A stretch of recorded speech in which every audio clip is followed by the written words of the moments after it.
अगर आप हमारे चैनल पर नए हैं तो हमारे चैनल को अभी सब्सक्राइब कर लें और साथ वाले बेल के आइकन पर क्लिक करके नई आने वाली वीडियो की नोटिफिकेशन बर वक्त हासिल करें।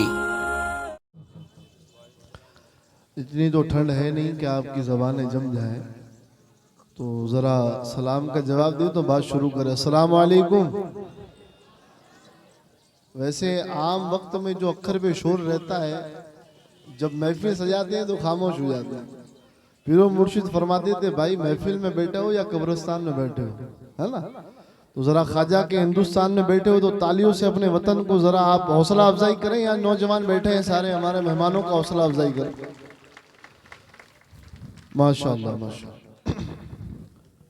अल्हम्दुलिल्लाह अल्हम्दुलिल्लाहि वहदा वस्सलातु वस्सलामु अला मन ला नबिय्य बादा। दोस्ताने मोहतरम, सबसे पहले तो यहाँ मौजूद तमाम उलमा इकराम का और मेहमानों का मैं खैर मकदम करता हूँ, और जो सामने मेरे बुजुर्ग बैठे हैं मैं उनका भी तहे दिल से इस्तकबाल करता हूँ। और ये जो महफिलें हम सजाते हैं ये एक मकसद के तहत सजाते हैं। मकसद हरगिज़ ये नहीं है कि हम इंडियन हैं या हमें वतन से मोहब्बत है, इसका हम किसी को सबूत दें या किसी को बताएं कि भाई देखो हमारे यहाँ भी होता है। ऐसा नहीं है। हमारा मकसद ये है कि नौजवान नस्लें जो हमारे और आपके दरमियान परवरिश पा रही हैं, इन नौजवान नस्लों को भी इन दिनों की अहमियत पता चले कि इस दिन हुआ क्या था, है ना। गणतंत्र दिवस का आसान लफ्जों में अगर मैं तर्जुमा करूं, रिपब्लिक डे, प्रजासत्ताक दिन, अगर इसका मैं आपको आसान जबान में मतलब समझाऊं तो हर चीज को चलाने के लिए कुछ ना कुछ उस चीज में अहम होता है, जिसके बगैर वो चीज नामुकम्मल है। जैसे आप गाड़ी चलाते हैं, रिक्शा चलाते हैं, बड़ी गाड़ी चलाते हैं, फोर व्हीलर चलाते हैं, तो अगर इंजन ना हो तो गाड़ी चलेगी? भाई इंजन ना हो तो गाड़ी चलेगी? नहीं चलेगी ना। क्यों? क्योंकि गाड़ी में इंजन दिल का काम करती है। जब इंजन होगा तो गाड़ी स्टार्ट होगी, तभी तो गाड़ी चलेगी। तो एक मुल्क को बानिजाम बनाने के लिए संविधान की जरूरत पड़ती है। किसकी जरूरत पड़ती है? और वो उस मुल्क का दिल कहलाता है। जिस तरह गाड़ी का दिल इंजन है, इंजन के बगैर गाड़ी का वजूद नहीं, गाड़ी किसी काम की नहीं, डब्बा है। इसी तरीके से हमारे मुल्क का दिल, ये हमारे मुल्क का संविधान है। जरा तालियों से बताएं कि आपको समझ पड़ रही है। टपरी हो ये नहीं, मैंने खबर पड़नी चाहिए, है ना। खबर तो पड़े कि आपको समझ में आ रही है मेरी बात। अच्छा, आप लोग यहाँ पर हमारे एक मेहमान को देख रहे हैं। अच्छा, आप मुझे ये बताएं कि क्या लगता है, इनको देखकर क्या लगता है? ये मोहम्मद अली बाबा के पास बैठे हैं, इस नौजवान को देखकर आपको क्या लगता है? ये डॉक्टर है, कलेक्टर है, इंजीनियर है, टीचर है? नहीं, गौर से देखो, देख के पता लगेगा कि ये बंदे के अंदर खासियत क्या है। अब हम लोग वैसे डॉक्टर को बुलाते थे, दर्शन भाई बाजू में ही बैठे हैं, वैसे भी और भी हमने कई मेहमानों को बुलाए, अफसरों को बुलाए, बड़े बड़े नेताओं को बुलाए, आते हैं लोग, जाते हैं।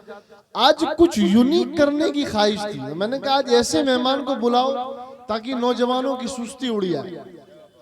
अब इस नौजवान का तारुफ मैं कराऊं, इस बंदे का नाम है अब्दुल रज़्ज़ाक घांची। घांची समाज का हीरा, फकत घांची समाज का नहीं बल्कि पूरे मुस्लिम समाज का हीरा। अच्छा, कारनामा क्या किया वो सुनते चले। ये जो शख्स हमारे दरमियान बैठा है, ये बॉडी बिल्डर की स्पर्धा में पूरे बनासकांठा जिला में पहले नंबर पे आया। तालियां बजा, जरा पता लगना चाहिए। बनासकांठा पूरे जिला के अंदर, बात समझ रहे हैं आप? बॉडी बिल्डर की कंपटीशन थी अहमदाबाद में, जहां पूरे जिला के नौजवान जमा हुए। अपनी अपनी कलाएं दिखाई, अपनी अपनी मेहनत दिखाई। ये काम आसान नहीं है, कई दिन भूखा रहना पड़ता है, शुगर अवॉइड करनी पड़ती है, कैलोरीज बर्न करनी पड़ती है, प्रोटीन यूज करना पड़ता है, तब जाके बॉडी बनती है। और मुझे ये बताया गया कि अल्लाह का इस पर इतना बड़ा करम था कि जो काम दूसरे नौजवानों ने 3 महीने में किया वो इसने 22 दिन में करके दिखाया। और फिर अल्लाह का ये करम हुआ कि अल्लाह ने इस नौजवान को वो इज्जत बख्शी कि पूरे हमारे जिला बनासकांठा में, पूरे जिला के अंदर अल्लाह ताला के फजल से इस बंदे को पहले नंबर हासिल हुआ। तो मैं जनाब अब्दुल रज़्ज़ाक को भी खैर मकदम कहता हूं और मैं दुआ करता हूं कि परवरदिगार आलम हमें और आपको हमेशा अपनी कौम के लिए सुरखरू बनाए और अपनी कौम, हमारी कौम हम पे फख्र करे, हम कुछ ऐसा कर जाए। ऐसे काम तो हमारे यहाँ बहुत होते हैं कि कौम का नाम खराब हो, है ना, आकाई होगी, ये क्या हो गया भाई, होता है ना, कई कांड होते हैं, मगर हमें उन पर तवज्जो नहीं देनी चाहिए। हमें ऐसे अच्छे कांड पर भी तवज्जो देनी चाहिए और इन नौजवानों की हौसला अफजाई करनी चाहिए। जो काम आपकी हौसला अफजाई करेंगे, आप देखेंगे अगर हमारा कौम का कोई बच्चा आगे आ रहा है ना, अगर आपने, हमारे बुजुर्गों ने सिर्फ उस बच्चे की पीठ पर हाथ रखकर इतना कह दिया, बेटा बहुत अच्छा कर रहे हो, आगे बढ़ो, हमारी दुआएं तुम्हारे साथ है, अल्लाह की इज्जत की कसम 1000 तोप गोले बंदूकों की ताकत एक तरफ और अपनी कौम के बुजुर्गों से मिली हुई दुआ की ताकत एक तरफ।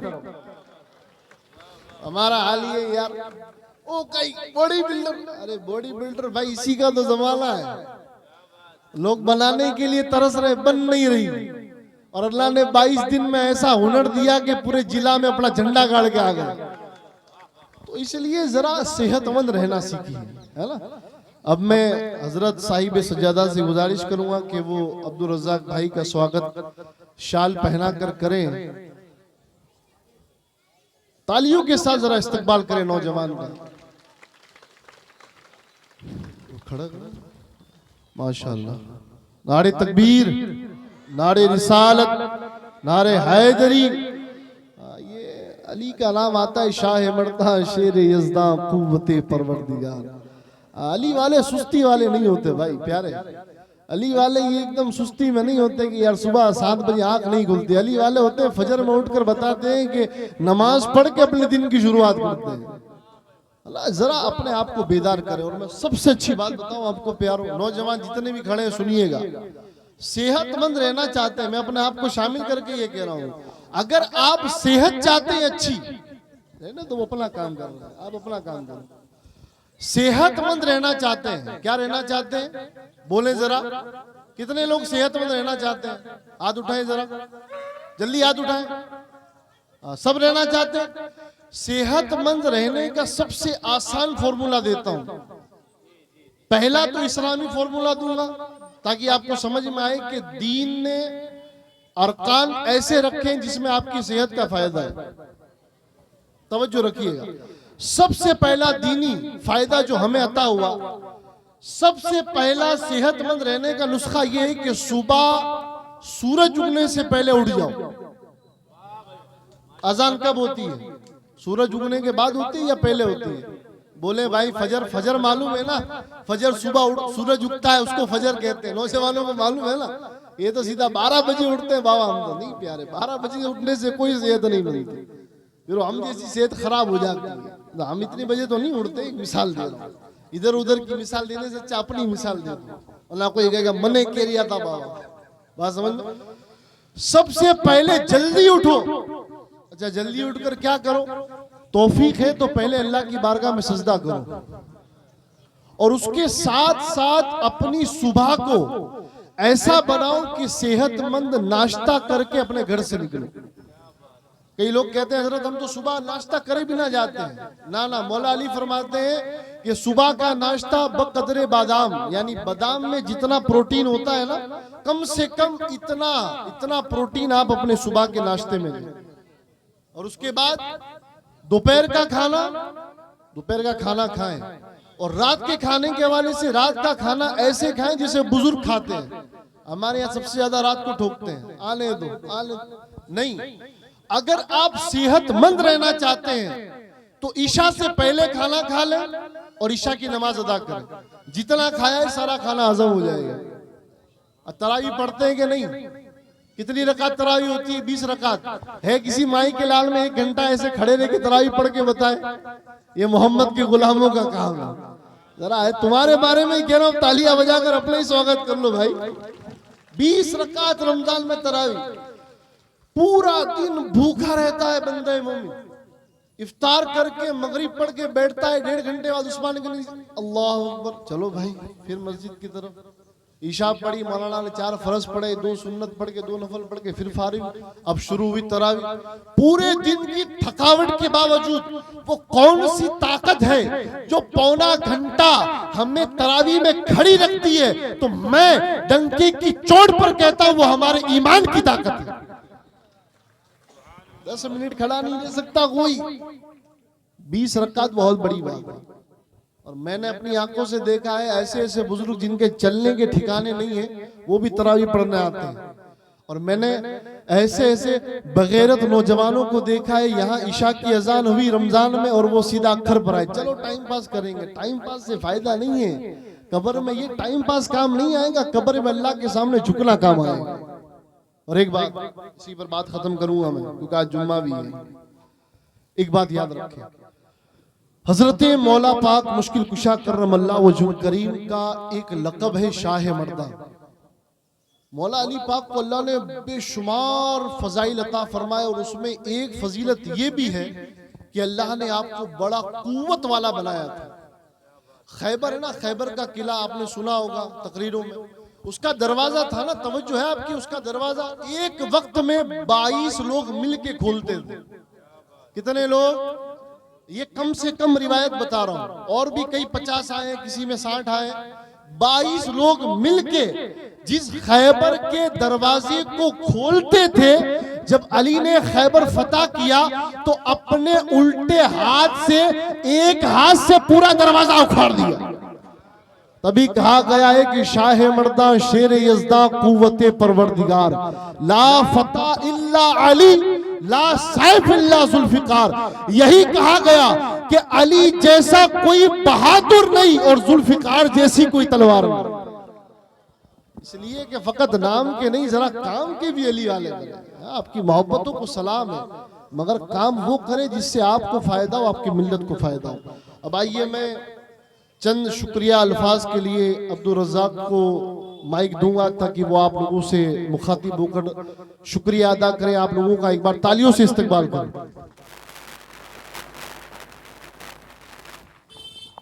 अस्सलामु अलैकुम। पहले तो मैं हजरत मोहम्मद